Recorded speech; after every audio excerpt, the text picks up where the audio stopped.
યોહાનના ગ્રંથમાંથી વાંચન, અધ્યાય 4, કડી 1 થી 20. વળી એકવાર ઈસુએ સરોવર કાંઠે ઉપદેશ આપવા માંડ્યો, ત્યારે તેમની આસપાસ એટલા બધા લોકો ભેગા થઈ ગયા કે તેઓ સરોવરમાં એક હોડીમાં જઈને બેઠા, અને બધા લોકો પાણીની ધાર સુધી કાંઠા ઉપર ઊભા રહ્યા. તેમણે દ્રષ્ટાંતો દ્વારા તેમને ઘણી વાતો સમજાવી. ઉપદેશ દરમિયાન તેમણે કહ્યું, સાંભળો, એક માણસ વાવવા ગયો. બન્યું એવું કે વાવતા વાવતા થોડા બી પગથી ઉપર પડ્યા અને પંખીઓ આવીને તે ખાઈ ગયા. થોડા બી ખડકાળ જમીન ઉપર પડ્યા, જ્યાં માટી ઝાઝી નહોતી, અને ત્યાં માટી ઊંડી નહોતી, એટલે એ બી તરત ઉગી નીકળ્યા.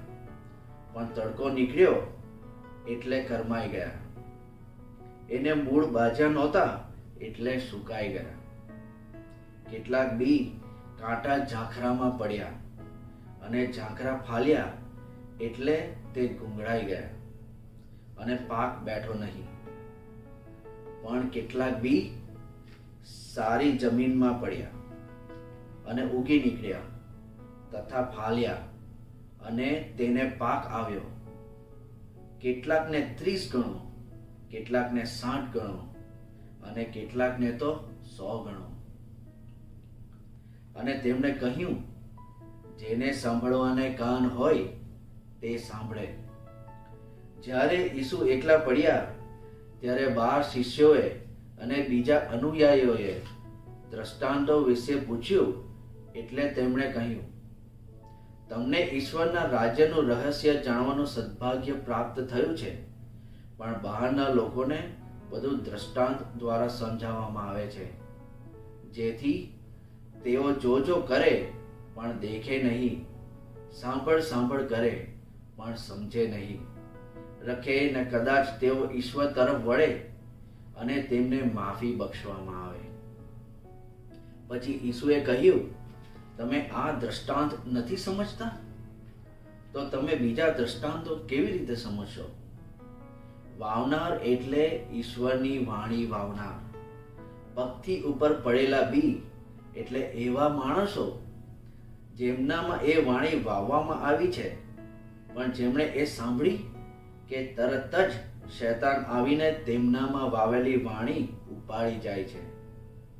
એ જ રીતે ખડકાળ જમીન ઉપર પડેલા બી એટલે એવા માણસો જે વાણી સાંભળતા જ તેને તત્ક્ષણ આનંદથી વધાવી તો લે છે, પણ તેમનામાં મૂળ બાજેલા હોતા નથી, એટલે તેઓ બહુ ટકતા નથી. ઈશ્વરની વાણીને કારણે દુઃખ કે સતામણી સહન કરવાની આવે છે કે તરત તેઓ ખરી પડે છે. ઝાખરામાં પડેલા બી એટલે એવા માણસો જેઓ વાણી સાંભળે છે ખરા, પણ સંસારની ચિંતાઓ, ધનની માયા અને બીજી બધી જાતની લાલસાઓ જાગીને એ વાણીને ગુંગળાવી મારે છે, અને એ નિષ્ફળ જાય છે. સારી જમીનમાં પડેલા બી એટલે એવા માણસો જે વાણીને સાંભળે છે અને વધાવી લે છે, અને જેમના જીવનમાં એનો પાક પણ બેસે છે. કોઈમાં 30 ગણો, કોઈમાં 60 ગણો, અને કોઈમાં તો 100 ગણો. આ પ્રભુની વાણી છે, તે આપણો આધાર છે.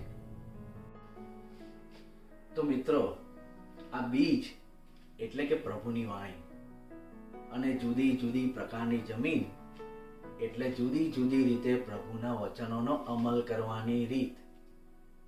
આપણે ઘણીવાર ખ્રિસ્તી યજ્ઞમાં જઈએ, પરંતુ બોધ કે શાસ્ત્ર વચનો શું હોય છે તેની કંઈ જ ખબર હોતી નથી. આ બોધ, શાસ્ત્ર વચનો એટલે કે પ્રભુની વાણી એટલે કે પંક્તિ પર પડેલા બીજ.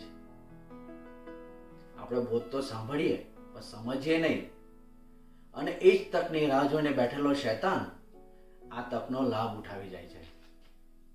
ઘણીવાર એવું બને કે આપણે મિસમાં કે રિટ્રીટમાં કે ઓનલાઈન કોઈ ખૂબ જ પ્રભાવશાળી પ્રવચન સાંભળીએ, અને સાંભળી તરત જ એમ થાય કે આપણે આપણા જીવનનો પલટો કરી પ્રભુ તરફ વળીએ, પણ થોડાક જ દિવસોમાં સોશિયલ મીડિયા કે મિત્રો કે પછી સાંસારિક ચલણોના પ્રભાવથી આપણે આપણી જાત પર જ આવી પડીએ છીએ. શું આ સ્થિતિ પથરાળ જમીન ઉપર પડેલા બીજ જેવી નથી કે જેના કોઈ મૂળ જ બાજ્યા નથી?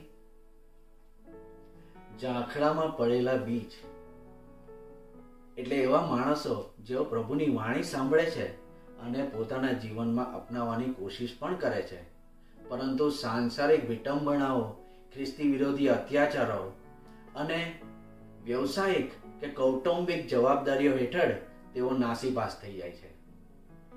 છેવટે સારી જમીનમાં પડેલા બીજ એટલે એ લોકો જેઓ પ્રભુની વાણી સાંભળે છે અને તેને પોતાના જીવનમાં અપનાવે છે. તેઓ પોતાના પાપોની માફી માંગી પ્રભુ તરફ વળે છે.